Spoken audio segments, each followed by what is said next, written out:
A ansiedade é capaz de mudar o indivíduo, mudar seus gostos, personalidade e conduta? A ansiedade é capaz de reprimir o indivíduo através do coletivo? A ansiedade é uma força poderosa, capaz de mudar os indivíduos, mas a mesma também é capaz de reprimir o indivíduo, segundo Carl Jung. Ele alertava que a conformidade cega as massas e o materialismo moderno levam à perda da autenticidade, defendendo que o verdadeiro propósito de cada pessoa é o processo de individuação, a busca por se tornar único e integrado. Jung descrevia uma persona como se fosse uma máscara que adotamos para nos adaptarmos às expectativas sociais.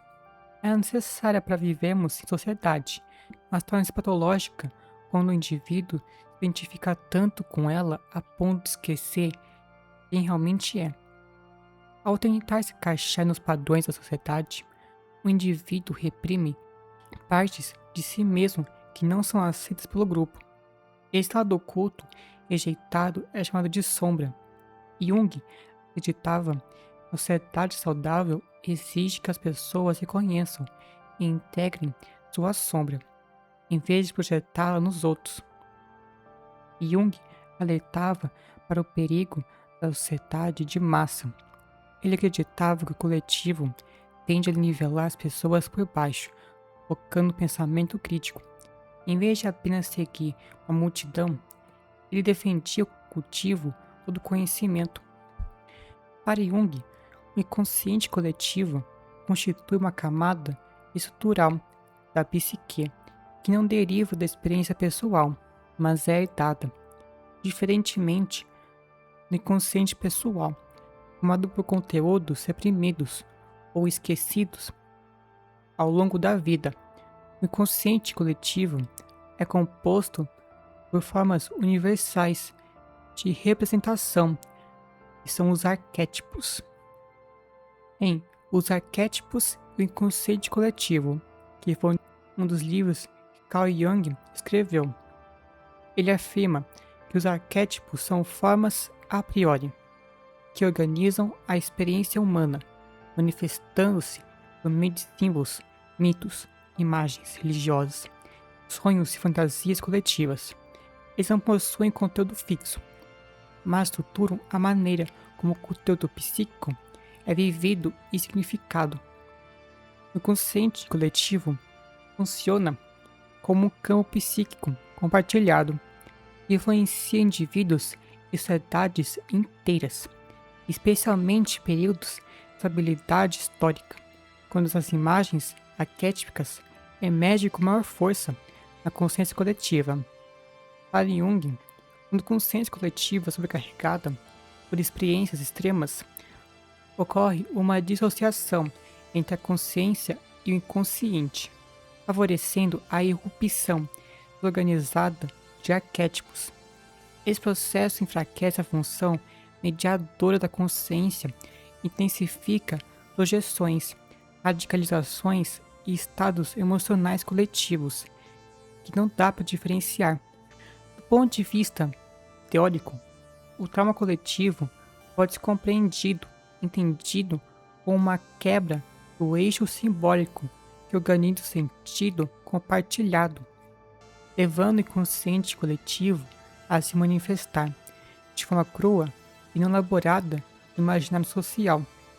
Um dos conceitos centrais para compreender o trauma coletivo em Jung é da sombra, somente sua dimensão coletiva.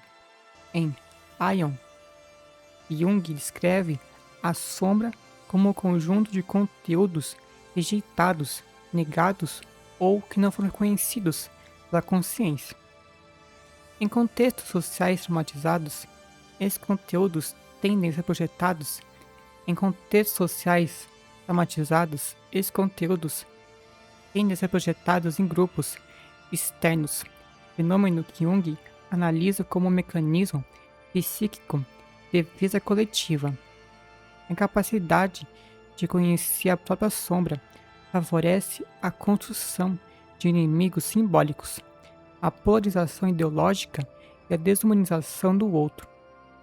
Do ponto de vista técnico, esse movimento revela uma falha na integração simbólica e consciente coletivo, tornando a sociedade mais vulnerável a discursos extremistas e comportamentos agressivos.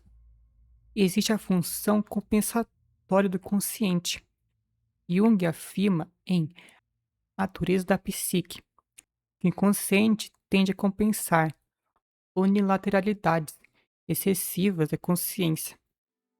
Aplicado ao trauma coletivo, isso significa que períodos de racionalismo extremo, controle excessivo ou ligação emocional podem ser compensados pela emergência de conteúdos simbólicos intensos, planos coletivos, movimentos culturais, narrativas míticas, até fenômenos sociais subjetivos.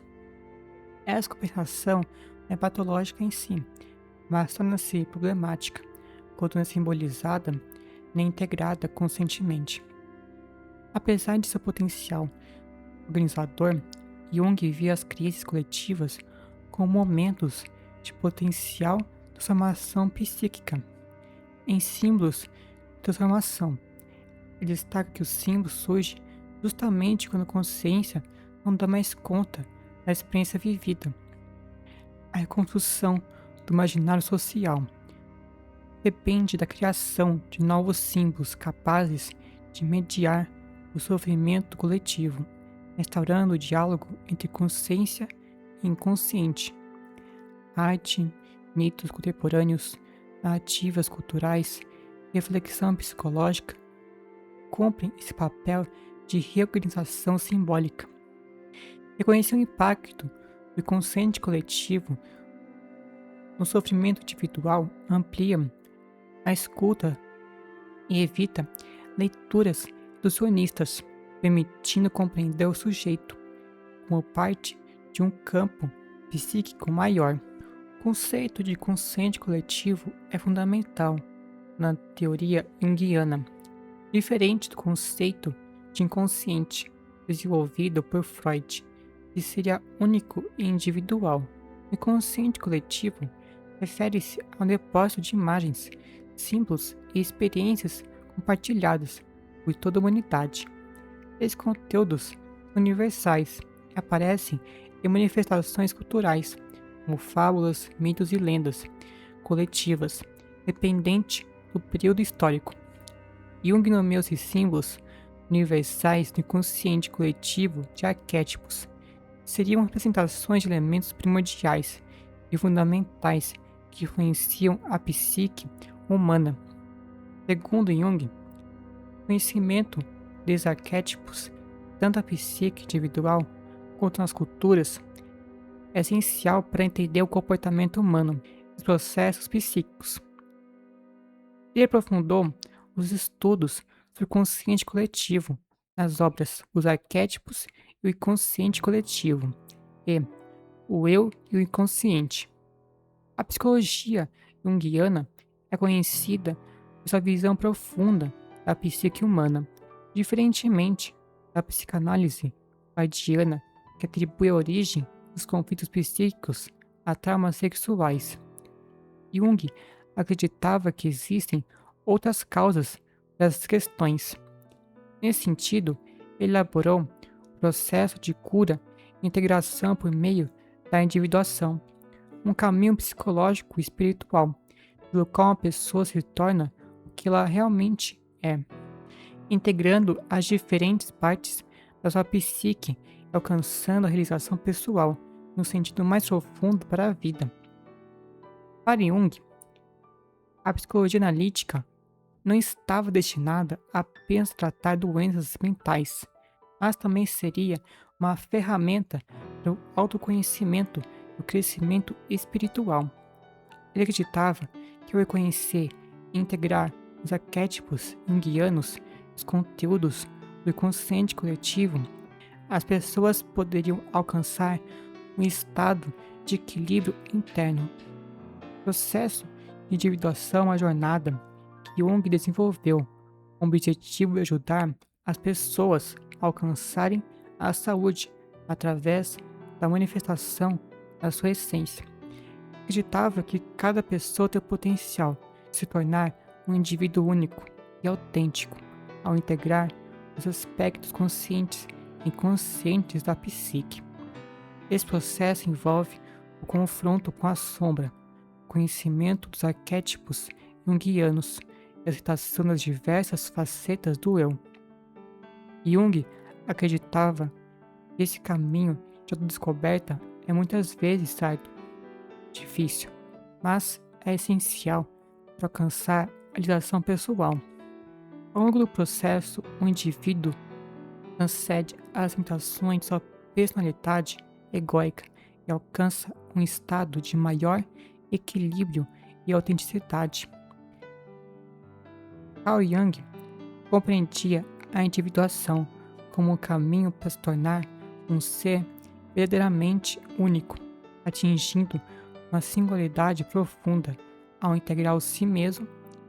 Segundo ele, esse processo de autodescoberta e ação pessoal geralmente ocorre na segunda metade da vida, quando o indivíduo, após construir suas relações externas, consolidar seu papel na sociedade, volta-se para dentro em busca de aspectos reprimidos ou esquecidos de sua psique. Esse processo de individuação não é fácil. Envolve constante confronto com os próprios medos, desejos e projeções.